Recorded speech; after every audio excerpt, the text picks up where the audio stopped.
Do you remember the last time you saw a majestic English castle? You may have admired its impregnable walls, towering towers and monumentality, imagining knights, princesses, and dramatic sieges. But have you ever wondered how these giant structures were built? Forget about modern cranes, bulldozers, and computers. Forget about concrete and steel structures. Imagine a world where every stone, every log, every beam was worked by hand, and time was measured not in days, but in decades. A world where human sweat, ingenuity, and incredible perseverance were the only engines of progress. We tend to idealize the past, assuming that medieval builders possessed some lost technology or even secrets passed down from generation to generation. Do you think building a castle in 30 years is a feat worthy of superhumans or even alien intervention? What if, in fact, it took much longer to build such a masterpiece bolshoi than you might imagine, and the secret to their success lies not in magic, but in the ingenious simplicity, amazing ingenuity, and profound understanding of the materials they used? Get ready to dive into the amazing and harsh world of medieval construction, where every tool was a continuation of the master's thought and will, and every builder was a real wizard, embodying the most daring architectural fantasies in stone and wood. Watch this video until the end, because what you learn will make you take a fresh look at the history of human achievements and appreciate the incredible power of the human spirit. Subscribe to our channel so that you don't miss out on exciting new stories that will change your perspective on the past and show how amazing our ancestors were. We are used to hearing that medieval castles were built for decades, often giving the figure of 30 years. This number has become almost a legend, symbolizing the colossal effort.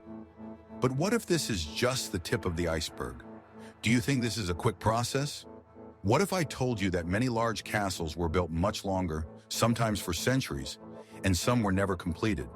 If you want to know how long it actually took to build such fortresses, watch this video to the end. The reality is that the average English castle of the 12th and 14th centuries, especially a large one like Cardiff or Warwick, could take anywhere from 20 to 80 years to build. For example, the famous Bodiam castle, built at the end of the 14th century, was built relatively quickly for its time, in just a few years. But this was the exception rather than the rule, since its construction was motivated by an urgent threat.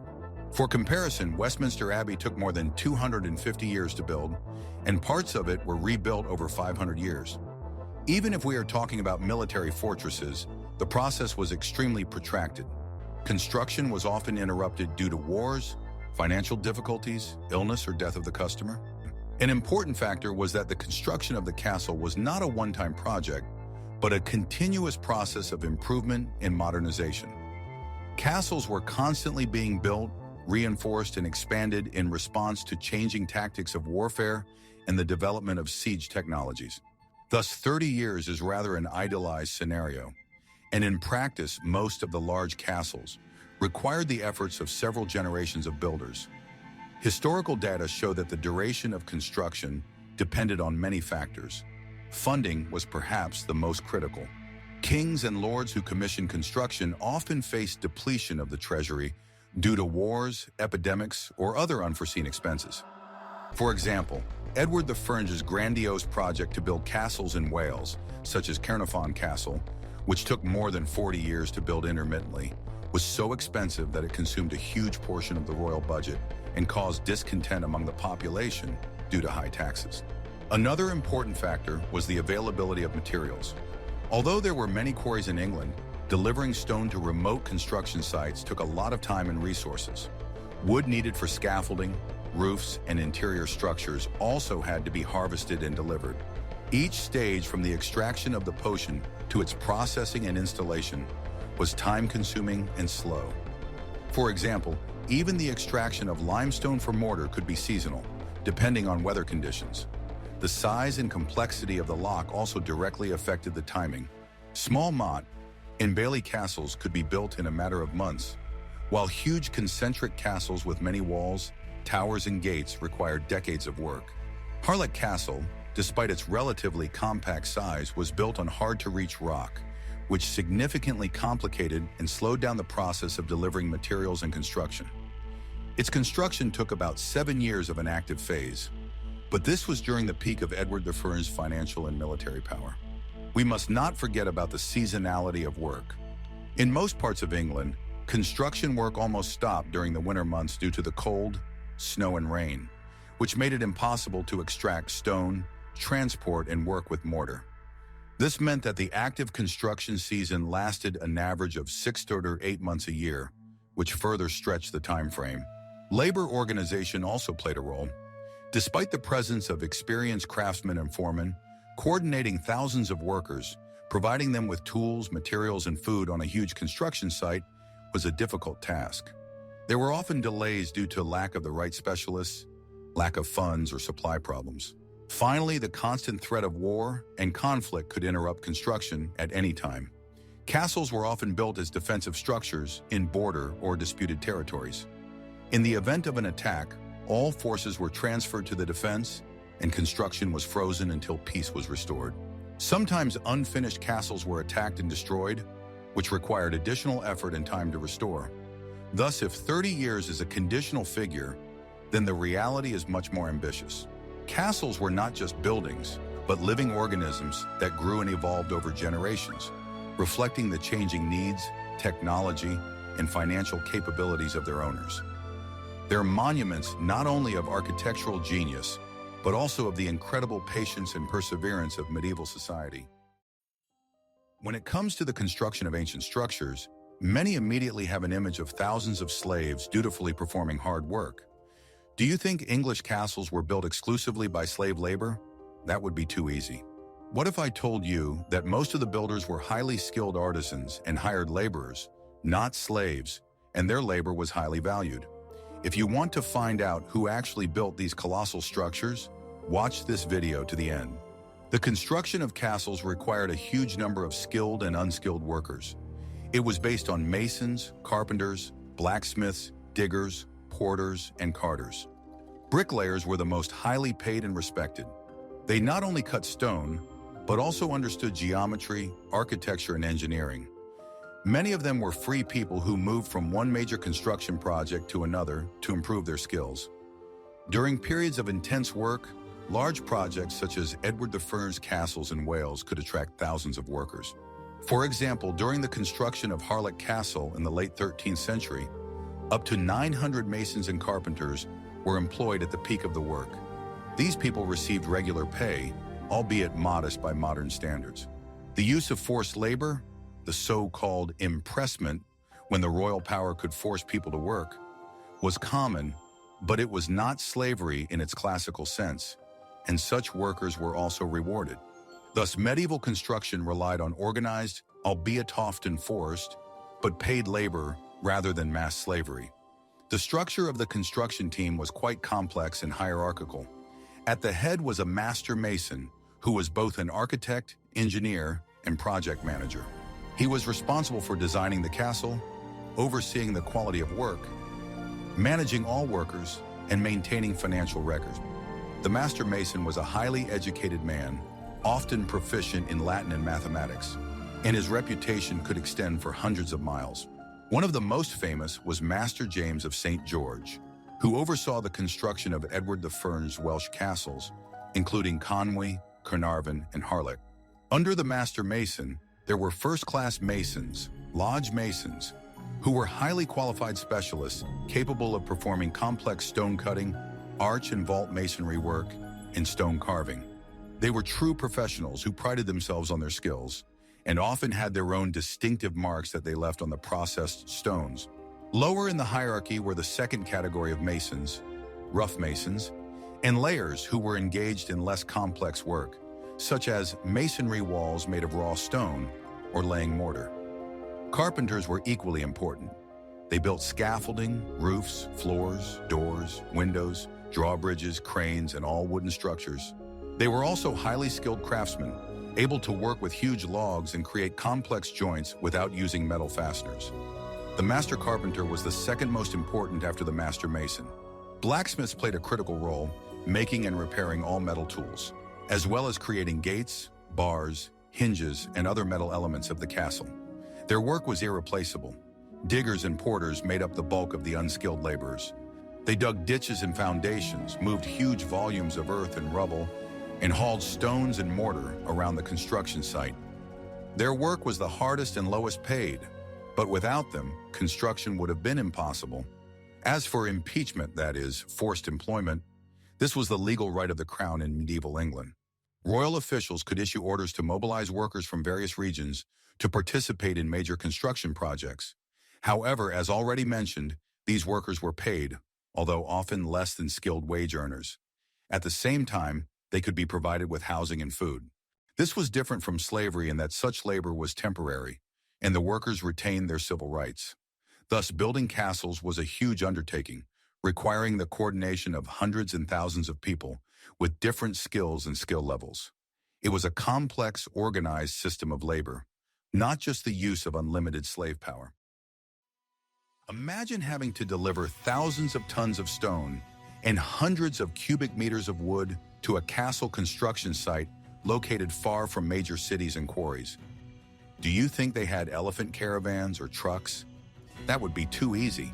What if I told you that medieval builders used transportation methods that were incredibly efficient for their time, but required tremendous effort and planning? If you want to know how they handled this logistical holodeck, watch this video to the end. The main means of transportation were waterways, rivers and seas, and land roads. Stone, especially for large castles, was often mined in specially designed quarries, sometimes located tens or even hundreds of kilometers from the construction site. For example, Tower white stone from quarries in France, Caen stone, and from Portland in England was used for the Tower of London. Stone blocks were loaded onto barges and ships, which brought them as close to the construction site as possible along rivers or along the coast. If there was no waterway, the stone was transported on travois drawn by oxen or horses, along specially paved or improved roads. It was a slow and expensive process. Timber needed for scaffolding, building structures, floors and roofs was also transported by river in the form of rafts or carts. For the construction of large castles, hundreds of hectares of forest could be required. Material logistics was one of the most complex and costly parts of the entire project, requiring careful planning and coordination. Detailing the transportation process shows how inventive medieval logisticians were. Quarries were often located in strategic locations, either by the sea or by a large river, which made it easier to remove stone. After the blocks were chipped off, they were often subjected to primary cutting on the spot to reduce the weight and volume for transportation. This reduced the load on vehicles and infrastructure. Dla wodnej transportowki, various types of vessels were used for water transportation, from large sea cogs, capable of carrying hundreds of tons of cargo, to small river barges. On rivers, especially where the current was strong or there were differences in height, barges often had to be pulled by tugs teams of people or animals walking along the shore. Sometimes towpaths were built specifically for this bechevniki purpose, trails along the river. Land transportation was much more time-consuming and expensive. Sledges or two-wheeled carts drawn by one or more pairs of oxen or horses were the main mode of transport. Roads in the Middle Ages, with the exception of some Roman roads, were in poor condition, often just well-trodden paths that turned into an impassable mess in bad weather. To transport very large or heavy blocks, it was sometimes necessary to build temporary roads or strengthen existing ones by leveling the surface and filling holes with gravel. Transportation of one large block of stone could require a dozen oxen in several days of travel. In the process of transportation, problems constantly arose. Breakdowns of carts, getting stuck in the mud, attacks by robbers. All this led to delays and additional costs. To ensure the safety of caravans with valuable materials, special security detachments were often allocated. Timber also presented a logistical challenge. The large old scaffolding needed for massive beams and supports was often located far from the construction sites. Logs could be floated along rivers in the form of rafts, if the current allowed it. Otherwise, eavings had to be chopped up and taken out on carts. For the construction of castles, tens of thousands of cubic meters of wood could be required, which led to significant deforestation in the surrounding area. The entire logistics process required not only physical effort, but also careful administration. The customers of castles, whether kings or powerful lords, kept entire states of officials who were responsible for purchasing materials, transporting them, paying for the work of carters, and keeping animals. Often it was the inefficiency or high cost of logistics that became one of the main reasons for delays and budget overruns in the construction of castles. Therefore, when we see a medieval castle, we must understand that it is not only an architectural, but also a logistical marvel of its time. It seems that a hammer and chisel are enough to work with the stone. But if you've ever seen the perfectly smooth walls of medieval castles, their intricate arches and carved details, you'll know that this is far from the case. Do you think that everything was done by eye and with the help of primitive tools? This would be impossible for such precision. What if I told you that the bricklayer's arsenal was much richer, including specialized tools that allowed him to achieve amazing accuracy and artistic expressiveness? If you want to find out what tools help them work wonders with stone, watch this video to the end. In addition to basic hammers and chisels, medieval masons used a wide range of specialized tools. Kleshy tongstongs and levers were necessary for moving and positioning large blocks. For surface treatment, we use jackhammers, bush hammers, for rough processing, mason's axes, for leveling and scarplochisels, chisels of various shapes and sizes for fine carving and creating decorative elements. Measuring tools such as the already mentioned compasses, squares, plumb bobs, and straightelny urovny levels were absolutely essential to ensure the accuracy and verticality of the walls. Masons also used shabloni templates made of wood or parchment to repeatedly reproduce complex shapes such as arches, or window openings.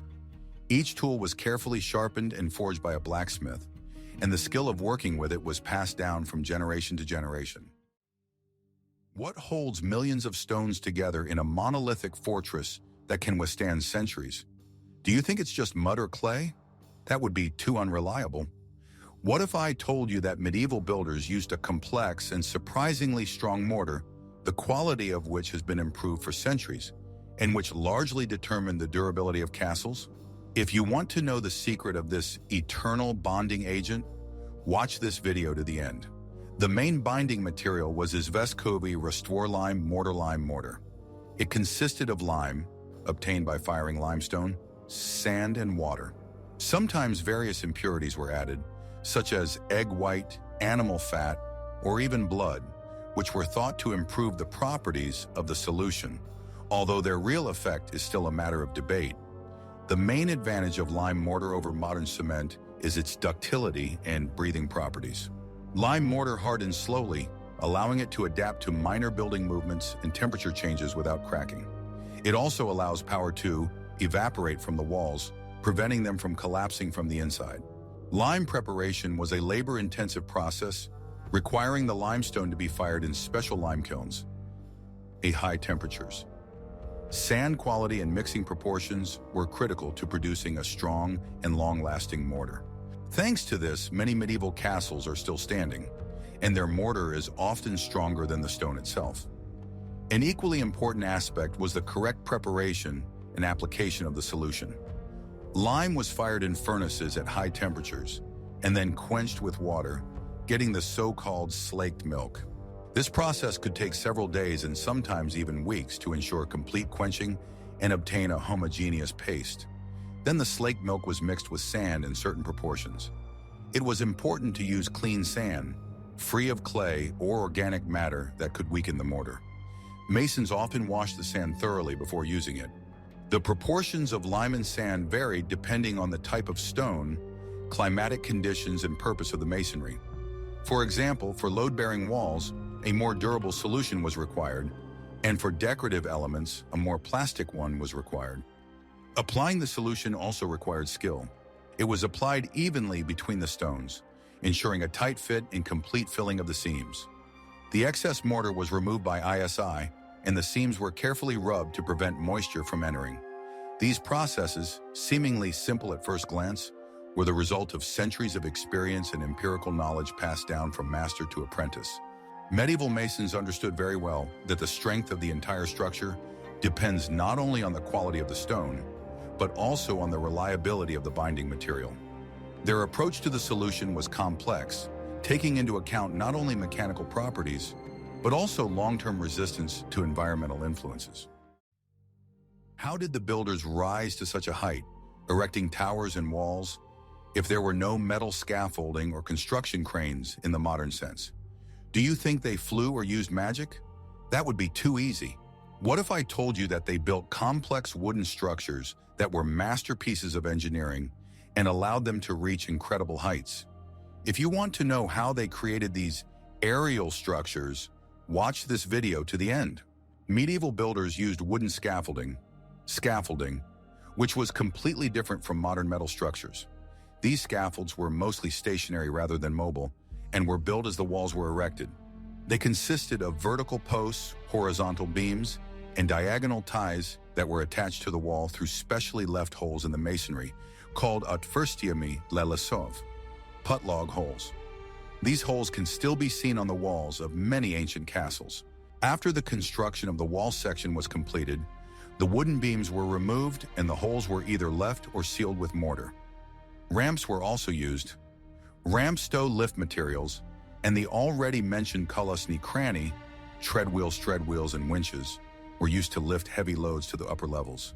All these auxiliary structures required a huge amount of wood and constant maintenance, and their construction and dismantling were an integral and very time-consuming part of the entire process. The construction of scaffolding was no less complex and important than the masonry itself. Wooden beams and logs were carefully selected for strength and length.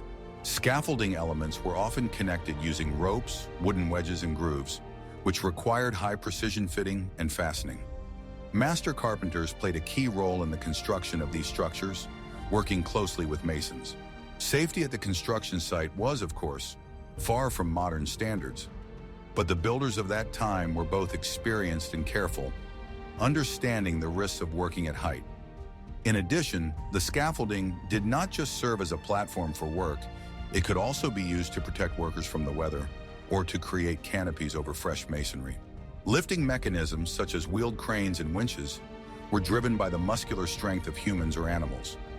Wheeled cranes, which were large wooden wheels with workers walking inside, made it possible to lift heavy stone blocks and mortar buckets to a considerable height. These devices were surprisingly efficient for their time and required considerable coordination among the workers. Placing such cranes on scaffolding or on the ground required careful calculation of the loads and strength of the supporting structures. Winches, in turn, were used for more precise positioning of loads or for working with smaller weights. Ropes for lifting mechanisms were made from strong plant fibers, such as hemp or flax, and were regularly inspected for wear. Middle-age engineers may not have had up-to-date strength calculations, but their practical experience and intuition allowed them to create structures that could withstand enormous loads. These intricate wooden skeletons of castles were temporary structures, but without them, the discovery of the majestic stone giants would have been absolutely impossible. Their existence is yet another proof of the ingenuity and engineering genius of medieval builders. When you see powerful castle walls, you probably think about defending against direct attacks. But what if I told you that every element of the castle was designed not only for passive defense, but also to actively destroy the enemy, turning the fortress into a death trap? Do you think it's just thick walls? That would be too easy. What if I told you that medieval engineers were real geniuses at creating deadly defensive systems that you might not even know existed? If you want to know more about how castles became killing machines, watch this video to the end. English castles were the pinnacle of defensive architecture of their time, and every element of them was carefully thought out. Arrow slits were not just slits, but specially designed slits that allowed archers and crossbowmen to fire across a wide sector while remaining protected. There were various types of loopholes, narrow vertical slits for maximum protection of the arrow, as well as cross-shaped ones that allowed firing from different angles. These slits were often widened from the inside, forming a kind of funnel that gave the shooter more room to maneuver while minimizing the size of the outer holes much as possible so that enemy arrows could not get inside. Sometimes the loopholes were staggered to provide crossfire on the attackers. Machicolations were projections on walls with holes at the bottom through which stones, boiling water, or burning tar could be dropped on the heads of attackers positioned right at the base of the wall. This was especially effective against those who tried to blow up walls or set up siege ladders. Some castles had hinged loopholes or gurs, which served a similar function, but were less permanent structures, often wooden, that could be quickly installed in the event of a siege. These protrusions provided total control over the dead zones at the foot of the walls, where conventional shelling from units was ineffective. Donjons, keeps, or main towers were the last refuge and center of defense, often having their own defense systems, such as spiral staircases designed for the right-handed defender and complex entrances. Spiral staircases going up in a clockwise direction gave the right-handed defender an advantage, who could freely use the sword, while the attacker climbing was forced to press against the central column, limiting their movements and opportunities for striking. The entrances to the dungeons were often located on the second or third floors, and access to them was carried out by temporary wooden stairs that could be removed during the siege, making the assault almost impossible without special means. Drawbridges and portcullises were the first lines of defense to control access. Drawbridges could be quickly raised, isolating the castle from the outside world, and heavy metal or wooden grilles falling into special grooves served as an additional obstacle. EM systems often had multiple levels, creating traps for the enemy in between. For example, double gears allowed you to lure a small group of attackers between them and then destroy them by dropping something from above or firing from hidden loopholes. Finally, moats, often filled with water, served not only as obstacles but also as traps, slowing down the enemy's advance and making it vulnerable to shelling. The depth and width of the ditches could be quite impressive, making them insurmountable without special siege devices. Sharp stakes or other obstacles were sometimes placed in dry ditches. Castles were not just buildings, but symbols of power and wealth. But have you ever wondered how much it actually cost to build such a colossus? Do you think it was comparable to building several houses? That would be naive. What if I told you that the cost of one large castle could empty the coffers of an entire kingdom and lead to decades of financial difficulties? If you want to know how much these architectural masterpieces cost, watch this video to the end. Building a large castle was an incredibly expensive undertaking, consuming enormous resources. The cost depended on the size, complexity, and location of the castle, as well as the availability of materials. For example, the construction of Conwy Castle in Wales in the late 13th century cost King Edward the Fern a staggering $15,000. By today's standards, this is equivalent to hundreds of millions or even billions of dollars, given the purchasing power of money at that time and the cost of highly skilled labor. For comparison, the annual income of the English crown at that time rarely exceeded L30 Susanlerns, $50,000. This makes the cost of a single lock comparable to half or even a third of the national budget. Other major castles, such as Caerphilly Castle, have been spent tens of thousands of pounds to build. These amounts accounted for a significant portion of the kingdom's annual income, and sometimes exceeded it. Financing was often provided by taxes, loans from wealthy merchants or bankers, and sometimes by confiscating the property of disgraced feudal lords or Jewish communities. Kings were often forced to introduce new taxes or raise existing ones, which often led to popular unrest and discontent. The main items of expenditure included the payment of numerous workers who worked for years, and sometimes even decades, the purchase and transportation of materials such as stone, wood for scaffolding and roofs, lime for mortar, iron for tools and fasteners. Logistics was a huge challenge. Thousands of workers had to be provided with housing, food, and tools. The delivery of materials to the construction site, especially in remote or hard-to-reach areas, required the construction of roads, bridges, and the organization of entire fleets of ships. We are used to the fact that modern engineers use complex calculations, computer simulations, and advanced materials to create sustainable structures. Do you think that medieval builders simply guessed the strength and stability of their structures? That would be too risky.